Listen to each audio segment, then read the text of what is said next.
Hey guys, welcome to Cocktails with Creatives, your virtual cocktail hour where we chat real business. I'm your host, Amanda Mays, and I answer from everything to web and brand designer, creative business owner, cocktail lover, and your new biz bestie. Pull up a chair and grab your drink because we are about to dive in deep to all things business, the good, the bad, and the ugly. So let's get real. Hello, everybody. I am so glad we're here. I'm so excited to be sharing this podcast with you. So this is our very first episode, and I wanted to share a little bit what brought this podcast into fruition. So, owning your own business can be pretty lonely sometimes. And if you're anything like me, sometimes you feel like the rest of the world doesn't quite get what you do, how you do it, why you do it, and all the things that go into it. And unless you're really in that industry, sometimes it can be hard to have those conversations with other people that work just everyday jobs. And I wanted to create a podcast as a place where creative business owners can come together. They can chat about real business life, share their stories, share their wins, share their client nightmares, and have like just a place where we can come together as a community, make it feel like we're co-workers having cocktails after work and just chatting all things of what we go through. So I wanted a real casual, fun place, a real fun atmosphere where we can come together and not feel so alone. So, to kick off every episode, I am sharing my favorite cocktail recipe, and I will also include that in the show notes. But today's recipe is my absolute favorite go-to and is a perfect summertime cocktail. It is called a skinny mojito, and it is 1 stevia pack, so it's kind of like sugar-free friendly.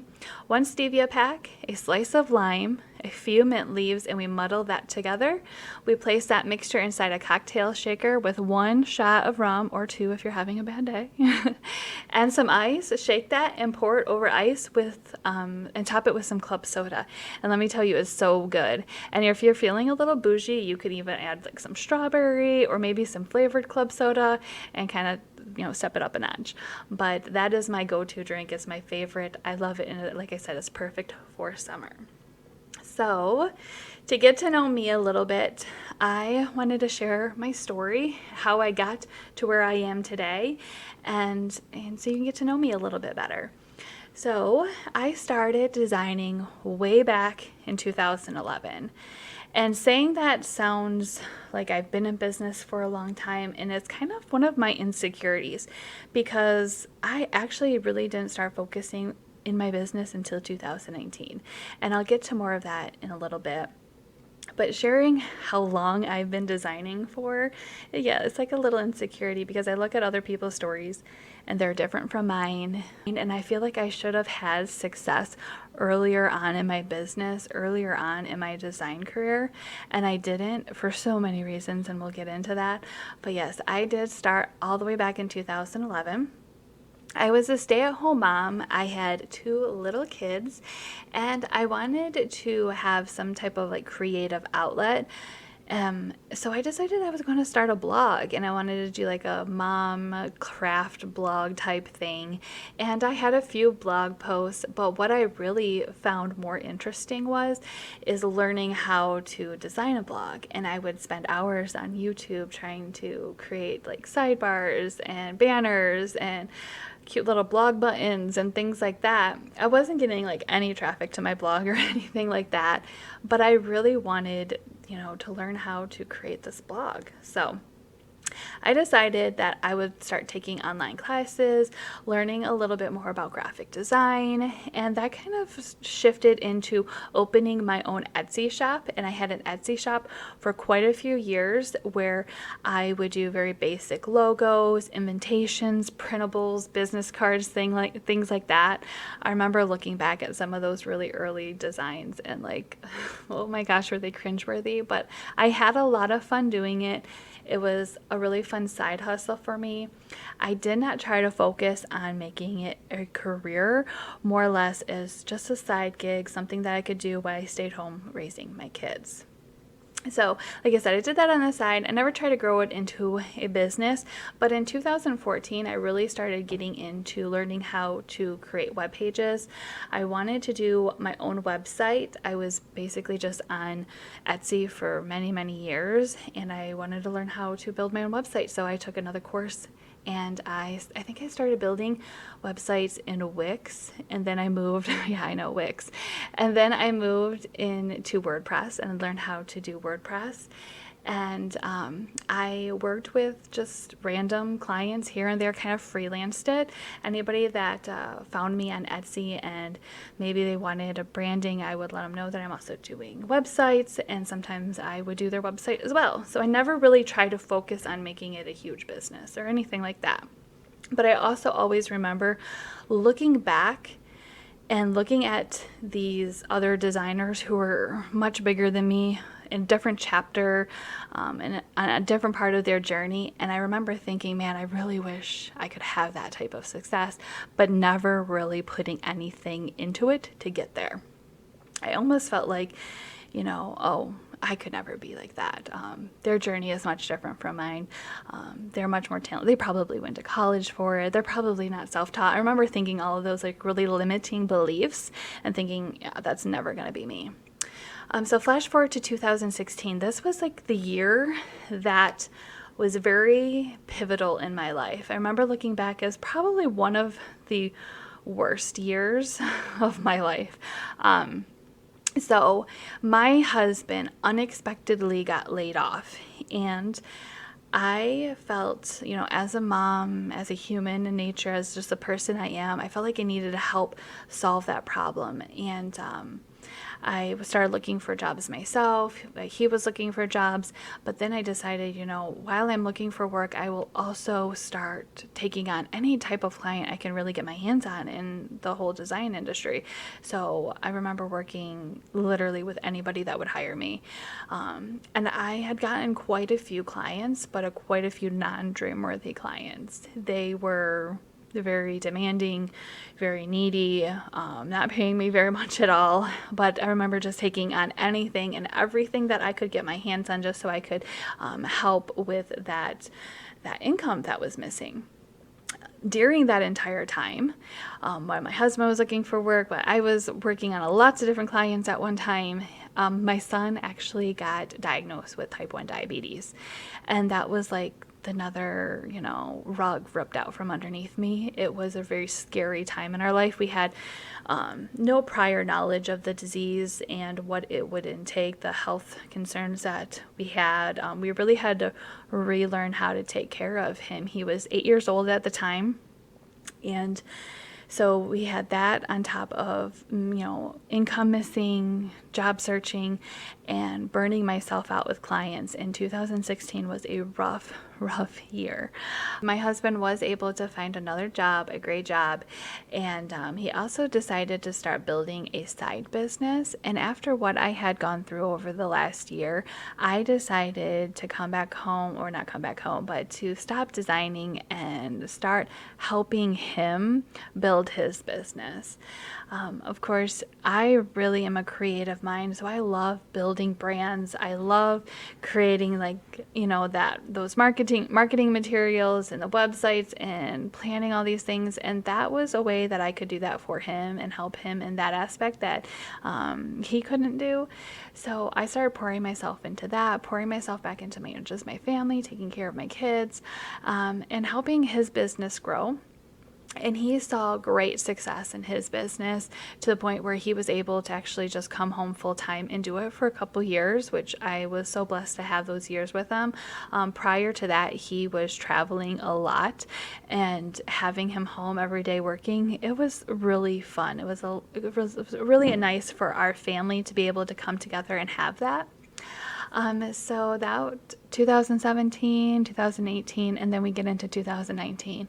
My husband saw a lot of success with his business, and he grew extremely fast, almost too fast. And I was right along there with him, helping him still trying to figure out what I wanted to do, what I wanted to go do, because this really wasn't my dream to do. This was his dream, but I wanted to help him with it. And I was feeling really lost at that time. And to top it all off, his business had grown to so much success, but he was starting to feel really burnt out. He had taken on too many clients at one time, kind of the same thing that happened to me in 2016. And he started feeling really overwhelmed. I started feeling very overwhelmed too. I read off of other people's feelings, and I have an anxiety disorder, so that like kind of doubles it. And so I was reading off of his feelings of feeling burnt out. So I started feeling burnt out again. And he started playing with the idea of going back to work as well. And then when that happened, I was like, man, what am I going to do? He kind of knows what he wants to do, but what do I want to do? Like, I don't know if I want to go back to designing, because I felt like last time I failed, I got burnt out. I was working with clients that didn't appreciate me. I didn't even know how I would even grow this business. I remember looking back at other designers again and still thinking, how did they do it? Like, how did they keep going? How did they learn how to grow their business? And I found podcasts, which was kind of funny because this is another reason why I started my own podcast. I found podcasts and I just started listening to people's stories, how they started, what, was a turning point in their business. And it started really inspiring me to actually put forth an effort to build an actual business, not a hobby, not a side gig. So in about November of 2019, I was ready to think about breaking into the business world again, but doing it right this time, and actually trying to invest in myself, invest in my business, grow my business, get better as a designer, and really reach out and have a community behind me. That was one of the things that I really felt lost that I didn't have, and I wanted to not feel so alone. I wanted to feel like these are normal things to go through as a business owner. That my story is not that different, even though it took a long time to get there, many years of trying and failing. I wanted to do it right this time. So in 2019, I decided to pull the trigger and relaunch my business at December going into 2020, which of course we all know what happened in 2020, don't we? Luckily, I approached it with a completely different aspect, a different view of how I was going to do this business. It wasn't just to put food on the table. It wasn't just to, keep myself busy, to do a side gig. This was to look at those designers that I was, looking up to, and creating something similar for myself that worked for myself. It didn't have to look exactly like them. I wanted it to work for me.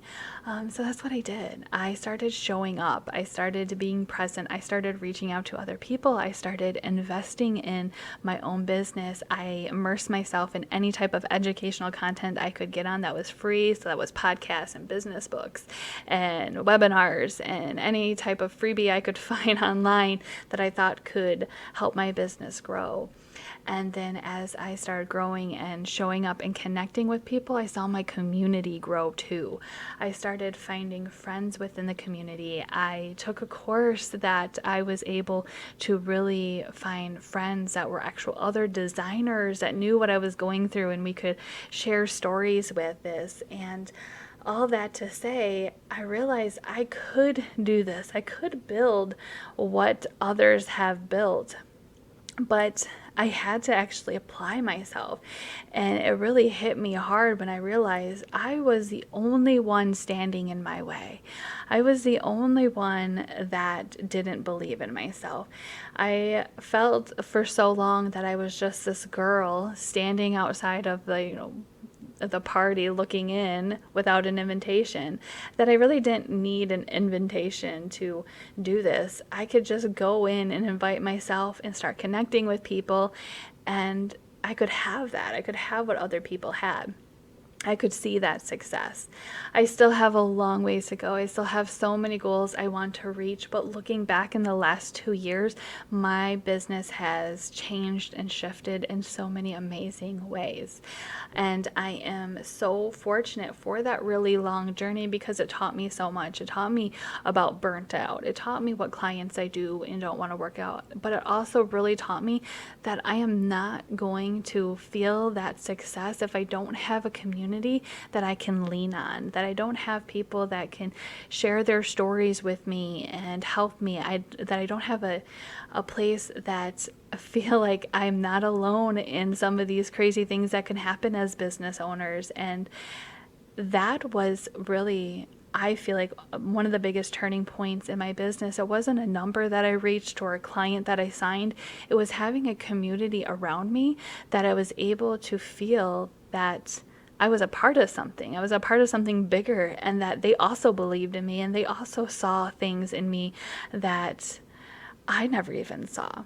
So all that to say, that's really why I created this podcast, is I want to be able to give that back to other people.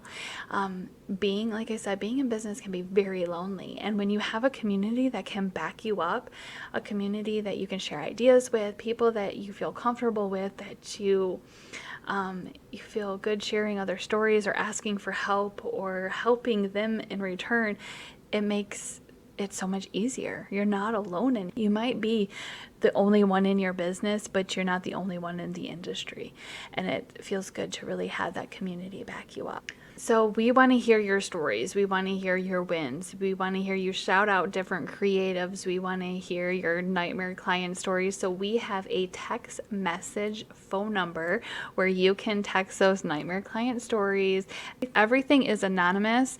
No contact information will be saved. I have no idea who the text messages are coming from, so you can be as real as you want to. I will be sharing some of those stories in our podcast. Like I said, I want to hear them. I want you to be able to build your community right along with us. I want to be your tribe and your people. I am so excited to be sharing this journey with you guys, and I cannot wait for the next couple of podcasts coming up for you guys to interact with us. We will be dropping podcasts every Tuesday. And if you are interested in coming on the podcast, feel free to reach out. You can go to amandamays.com/cocktails with creatives to apply. And I cannot wait to be your guys' community. Thank you guys so much for tuning into our podcast. And hey, if you have any type of story you want to share with us, whether it is a nightmare client, a business tip, a win, a loss, I want you to text this number, 989-545-1195. Everything is anonymous. No contact information will be stored. And I want to share your experiences with our amazing community. You're not alone here, and we want you to be a part of this podcast as well. And I want to stay connected. Please come visit me over on Instagram at Amanda Mays Design and our website, amandamays.com. See you next time.